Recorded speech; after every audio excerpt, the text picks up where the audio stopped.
My child, stop, do not scroll. What I am about to release over your life has never been spoken in quite this way before. Not because the truth is new, the truth is ancient, but because you have never been in the exact position you are in right now, at the exact moment the Father has chosen to speak it. This is not coincidence. This is not the algorithm. This is a Father who knows that tonight is the night his child is ready to hear what he has been waiting to say. If you leave before this is finished, you will walk away from the one word that reframes everything else. Stay. This is for you and no one else. Go to the comments right now and type "Speak, Lord. I am listening." Write it before I say another word, because what comes next requires you to be in a posture of receiving, not just watching. Subscribe, so when the next word is released, you are there. Now let the Father speak, my child, my beloved, beloved child. There is something I have needed to say to you for a long time, not a correction, not a warning, not instructions for what to do next, something simpler than that, and more important than anything that follows from it. I need to tell you who you actually are, because somewhere along the way, through the loss, through the betrayal, through the long waiting, you picked up a story about yourself, a story that made sense of the pain, a story that explained why certain things happened and why certain things did not, and the story was not malicious. It was not even conscious, most of the time. It assembled itself quietly, the way water finds the low places in a landscape. It seeped into the spaces where understanding should have been and hardened there, and now you live inside it. The story says things like, I am the kind of person things do not work out for. I am the kind of person who gives more than they receive.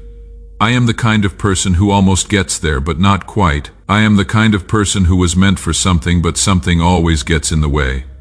My beloved child, I need you to hear me very clearly. That story is not your identity.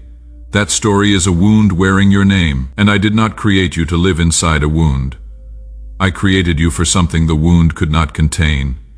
And tonight I am going to tell you what that is, my child. I want to speak about grief. Not yours alone, mine. There is a verse in the book of John, the shortest verse in all of Scripture, that most people read past because it seems too simple to carry much weight. It says, Jesus wept. Not Jesus observed weeping. Not Jesus stood nearby while others wept. Jesus wept at the tomb of Lazarus when he knew what was about to happen. When the resurrection was already decided, when the miracle was minutes away, he wept. And I want you to understand why that moment matters for your life tonight. He wept not because he did not know the ending. He wept because the people he loved were in pain right now. Because grief in the present moment is not canceled by a future miracle. Because love does not skip over suffering to arrive at the resolution. Love sits in the suffering. Love weeps in the middle of the story even when it knows how the story ends.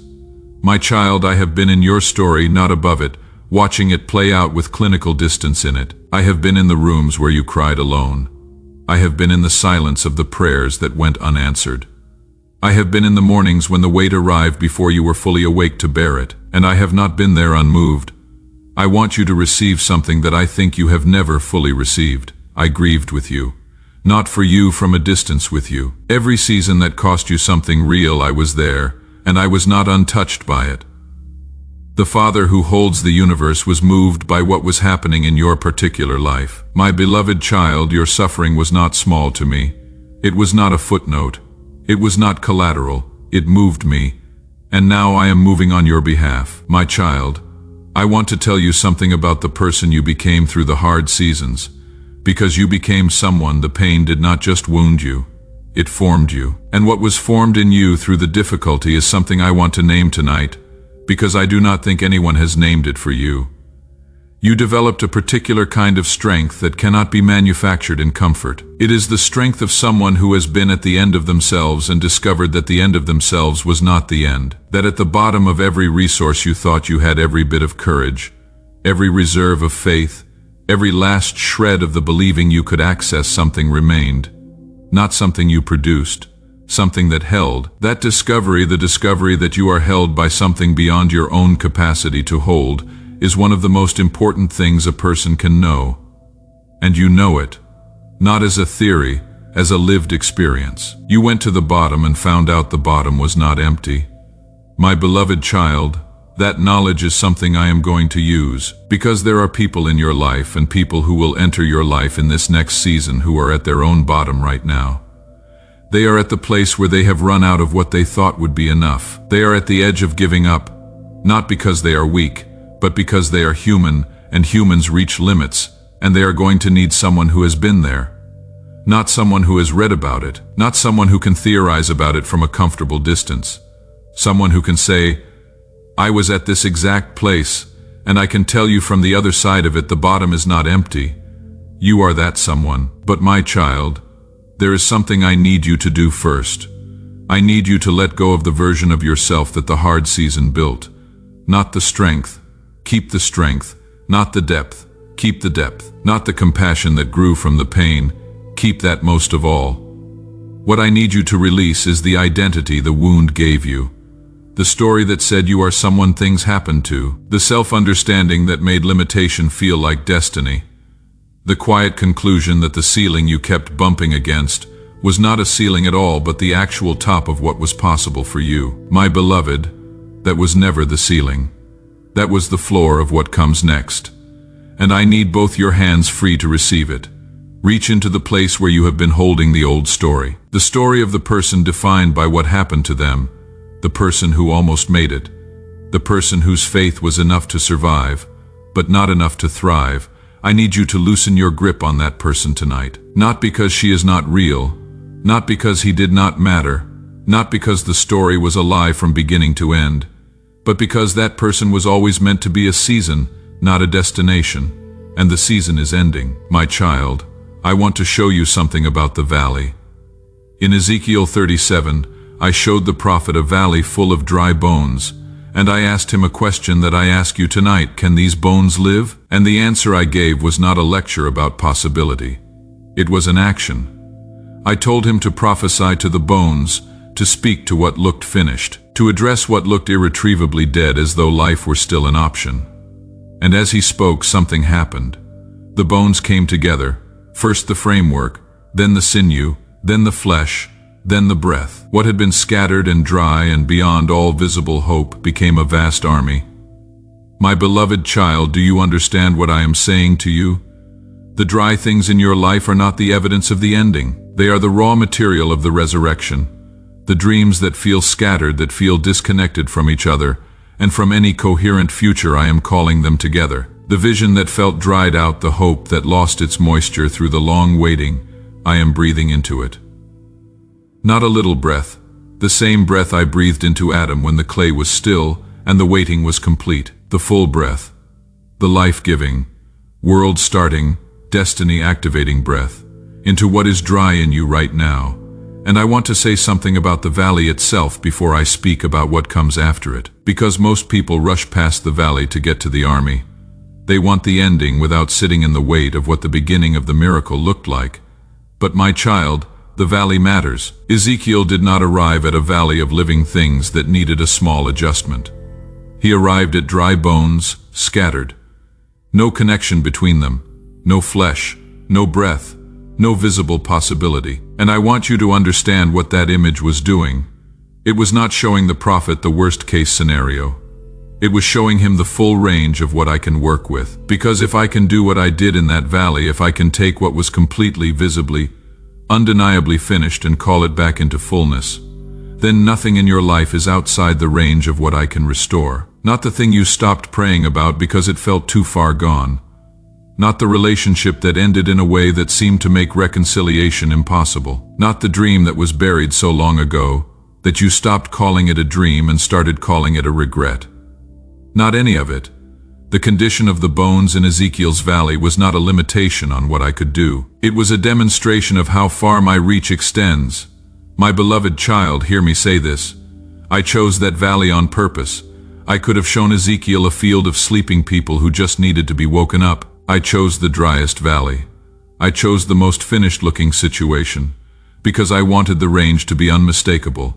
And the range is unmistakable. What you have concluded is finished. What you have filed under impossible, under too much time has passed, under I should have stopped hoping for this a long time ago, bring it back out. Not to set yourself up for disappointment, to position yourself for what I am about to do with exactly that thing, because I am the God of the valley.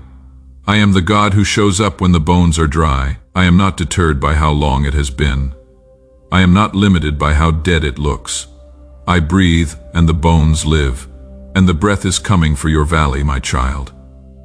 I also want to speak about something specific I am undoing, because the hard seasons did not just wound you, they installed things. Agreements you made without knowing you were making them. Conclusions that formed under pressure and then calcified into something that felt like wisdom when it was actually protection dressed up as wisdom. Let me name some of them. There is an agreement in you that says, do not want too much. It was installed by the seasons where wanting too much led to loss. And the loss was painful enough that the mind decided, wanting is dangerous, hoping is exposure. The safest faith is a faith that does not reach too far. My beloved child, I am undoing that agreement tonight. I did not create you for safe faith. I created you for the kind of faith that reaches further than what is visible and pulls what is invisible into the present. That is what faith is. Not the management of what is already certain, the substance of what is hoped for, the evidence of what is not yet seen. That is Hebrews 11:1. That is the definition, and the agreement that has been telling you to keep your hopes inside what is already visible. That agreement does not have my authority behind it. I am removing it. There is another agreement in you that says, I am not the person things work out for. It formed the way these things always form, not from one moment, but from an accumulation. The first disappointment planted the seed, the second watered it. By the fifth or sixth, the root was deep enough to survive the moments of hope, because the root goes deeper than any single experience of things going well. My child, I am not uprooting that root by giving you a moment of things going well. I am uprooting it by changing what you understand about the purpose of the seasons that formed it, because the seasons that formed the agreement were not evidence that you are not the person things work out for. They were the preparation of the person that the working out requires. You were not cursed in those seasons. You were being built, and the building is complete. And the working out is beginning. And when it begins, when the things that have been held in heavenly reserve begin arriving in your natural world, they will not arrive in the form of a correction to everything that went wrong. They will arrive in the form of a continuation of the story that was always going somewhere, that was always building towards something, that was always in the hands of a father who knew what the ending looked like before the first sentence was written. My beloved child, you were always going somewhere. The valley was not the destination, the valley was the corridor, and you are standing at the other end of it.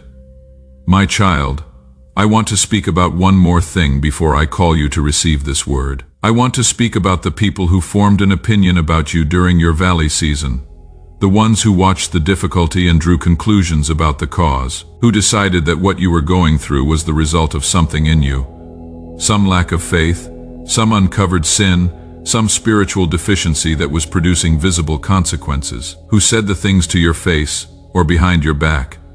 That suggested the problem was you. My beloved child, I need you to hear me speak to those words. They were wrong, not because you are without flaw, but because the valley was never punishment. The valley was assignment, and the people who mistook your assignment for your failure were reading the story without knowing the genre. They read the valley as the consequence of something missing. I wrote the valley as the context for something coming, and the something that is coming will make the judgment of those seasons one of the most significant misreadings of a life that anyone will ever have the opportunity to correct. Vindication is not something I am withholding until you earn the right to receive it. Vindication is the natural outcome of a story told correctly to its conclusion. Your story is being told to its conclusion. Let the conclusion speak for itself. You do not need to defend what I am about to make undeniable. Luke 12:2 says, Nothing is hidden that will not be revealed, and nothing is secret that will not become known. The truth about your valley, the truth about what was actually happening there, is becoming visible, not as argument, as evidence. The kind of evidence that does not require a lawyer, the kind that arrives and speaks and needs no one to interpret it. My child, your vindication is coming, and it will be thorough, and it will be specific, and everyone who needs to see it will see it, not for your pride, for the completion of the record, for the truth being what it always was, finally visible to the eyes that were wrong. Rest in that, let it be mine to handle. Keep both your hands free for what I am releasing. I will handle the record. You receive the restoration, my child. I want you to understand something about what happens next. It is going to feel sudden, not because nothing has been happening, but because so much of what has been happening where you could not see it. In the unseen realm, there has been preparation. The connections that are coming toward you, they have been in preparation. The doors that are about to open, they have been being positioned. The resources that are en route, they were released. The moment I spoke your name over this season, what you will experience in the natural will feel like sudden acceleration, like the dam breaking, like the long stillness giving way all at once to movement in every direction. Do not be disoriented by the speed. The speed is proportional to the length of the waiting. What accumulated in the years of stillness does not release in increments. It releases like water through a breach, all at once, with a force that surprises even the one receiving it. In the next 21 days, my beloved child, you will see the first signs, a provision arriving from a direction you were not watching, a door opening that you did not knock on, a connection being made by a hand that is not yours, an idea surfacing that feels too large for the place you have been living. And that is exactly the point. The idea is not sized for where you have been. It is sized for where you are going. Receive it without shrinking it to fit the old story. The old story does not have authority over what I am releasing. And I want to speak to you, my beloved child, about the people I am sending, because the provision is not only material. I am sending people into your life in this season who carry something you have been missing, not assistance from above, companionship from beside. People who have been in their own long seasons and are emerging, as you are emerging, into the same light from different starting points. People who will recognize what you carry because they carry a version of the same thing. People whose scars rhyme with yours in a way that produces understanding before explanation is even offered. I have been preparing them the way I have been preparing you, in their own valley, with their own dry bones, through their own unanswered prayers and their own particular form of holding on when the holding on cost more than anything around them could see. And when you meet them, and you will know when you do, the recognition will be immediate.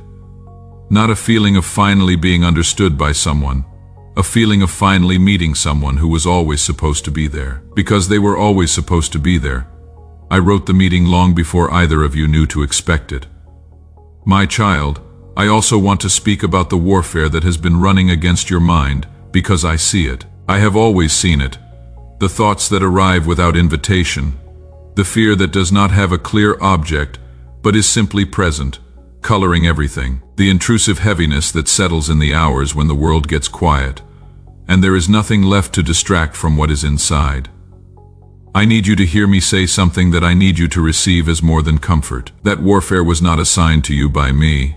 What has been occupying the space in your mind was never given authorization to be there. It entered through the wounds. It established itself during the vulnerable seasons, and it has been operating for so long that it has started to feel like part of who you are.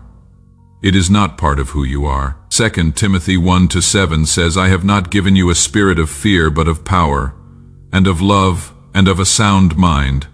My beloved child, the sound mind is not the goal. The sound mind is the inheritance you already have. What has been sitting in its place is a squatter, and the eviction has been filed in the heavenly court. In the coming days you will begin to notice the lightening, not a dramatic moment, a gradual reclaiming of territory, the morning heaviness arriving later, the anxious thought loosening its grip more quickly, the quiet becoming something other than dangerous. And in the quiet, in the restored quiet that belongs to a sound mind, you will hear things you have not been able to hear: instructions, direction, the next step of the assignment, arriving clearly into a mind that is no longer too noisy to receive it. My child, be patient with the process, and know this: I am not waiting for the warfare to stop before I move. I am moving, and the warfare is stopping as I move. The peace is not the precondition, it is the byproduct. You do not need to be healed before I can use you. I am healing you while I am using you, and both things are happening in this season simultaneously. My beloved child, do not skip this. In the next 72 hours there will be something that comes against this word, not fire, not obvious opposition, something quiet, something that wears the clothes of reason, a thought that says, I have heard things like this before, and nothing changed. A circumstance that surfaces that seems to contradict what was just spoken. A person whose words, intentional or not, land in the place where the doubt lives and give it fresh material to work with. I am telling you now so that when it comes you recognize it, not as evidence that the word was hollow, as evidence that the word was real. The opposition is proportional to the significance. The enemy does not deploy against things that do not matter. The intensity of what he sends in the next 72 hours is his own testimony to what I am releasing in your life. Hold the word for 72 hours. Do not make a major decision from a place of doubt in that window. Do not close a door that I am about to open. Do not have a conversation that belongs to a different season. And Archangel Michael stands at your side in this moment. His sword has been drawn. His mandate over your life in this season is specific. Clear the path. Isaiah 54:17 says, no weapon formed against you shall prosper. My child, I meant that literally. The weapons are real, but their prosperity has been blocked. Walk like someone whose path is being cleared, because yours is my beloved child. Let me close with this. I know the story you have been telling yourself, the one assembled from the pieces of the hard seasons, the one that made sense of the pain even as it quietly limited what you allowed yourself to expect. I am not angry at that story. I understand why you built it. When enough things go wrong, the mind protects itself by lowering what it reaches for, by calling caution wisdom, by naming the fear of hope a kind of maturity. But my child, I am asking you tonight to let me tell you a different story. The story I have been holding for you since before your first breath. The story that was written not from the evidence of the hard seasons, but from the knowledge of who I made you to be and what I made you to carry. That story does not begin with the wound. It begins with the word I spoke over you before the world knew your name. It says, this one is mine, set apart, called, equipped with more than they know they carry, being prepared for an assignment that will make sense of everything that did not make sense on the way to it, and arriving at the moment, this moment when the preparation is complete, and the release is ready, and the Father who has been watching every step is ready to say out loud what he has known all along, well done, not for your performance, for your endurance, for the quiet faithfulness, for the holding on. Well done, my beloved child. The next chapter belongs to both of us, and we begin it tonight. Say this with me out loud. Right now, Father, I receive what you have spoken. I release the story the wound told me about myself. I release the identity built from limitation. I release the ceiling I have been calling destiny. I receive who you say I am, the one you set apart before formation, the one whose dry bones you are breathing into, the one whose valley you are transforming into an army. I receive the 21 days of visible movement. I receive the provision from unexpected directions. I receive the people who are being sent. I receive the sound mind that was always my inheritance. I stand firm for 72 hours. I hold the word. I do not close the doors you are opening. I am your child, your beloved child, and I receive everything that means tonight, in Jesus' name. Amen. Chosen one, if the Father's voice reached the place in you tonight that needed to be reached most like this video, as your declaration of agreement, go to the comments and type, "Speak, Lord. I am listening." Let it be written in the record of this moment. Subscribe because this word is the beginning of a season of words. The next message carries the next layer of what God is releasing. Do not miss it. Find the person who came to your mind while the Father was speaking, the one who has been in their own valley, the one whose bones have been feeling dry. Send this to them, tell them, the Father spoke tonight, and his first words were, my child, his beloved child, because those words belong to them too. Go now, chosen one, go with the Father's voice in the deepest part of you. You are not who the wound said you were. You are not the story the pain assembled. You are not the ceiling you kept bumping against. You are the one he set apart, the one he grieved with and now moves for. The one whose dry season was never the destination. The breath is coming, the bones are coming together, the army is forming, and the Father who has been in every valley with you is walking with you out of it right now, tonight. Together, amen.